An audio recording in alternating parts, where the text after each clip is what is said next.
Assalamu alaikum wa rahmatullahi wa barakatuh. So, dear learners,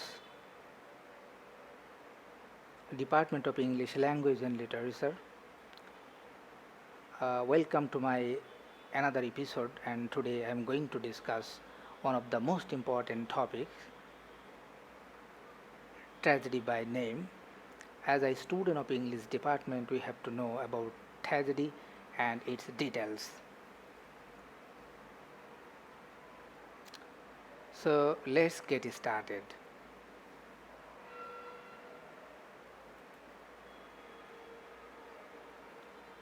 So dear learners, tragedy is a form of drama which begins with sadness and ends with sadness.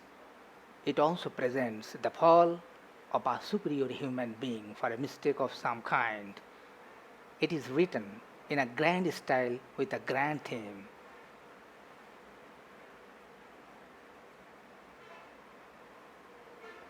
Then Aristotle's definition is given below.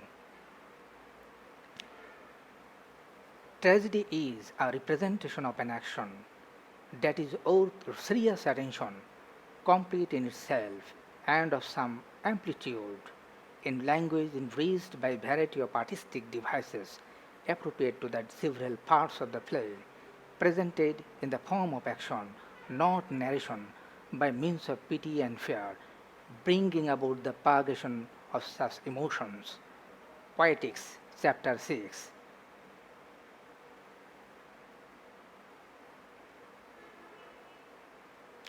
Several kinds of tragedy.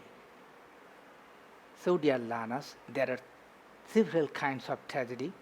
There are tragicomedy, heroic tragedy, Senecan tragedy, and revenge tragedy, and so on.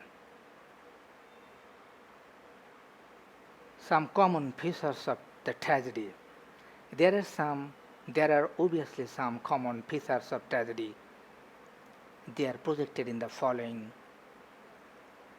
Tragedy is always serious and disastrous in tone.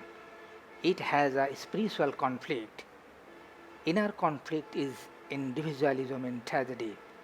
It begins with separation, namely physical as well as mental.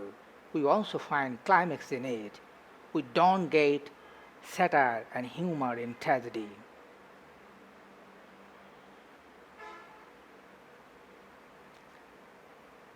Tragedy is discordant and resounding. The protagonist is always busy, knowing anything in tragedy. In tragedy, we must not find justice. In tragedy, the action moves from order to disorder. It aims at purgation of pity and fear of the audience. Its story involves serious aspect of mankind and demands serious attention. It usually shows a highly reputed person's fall into misery for a flaw in his or her character. So that's all for today. Thank you very much for your cooperation and coordination.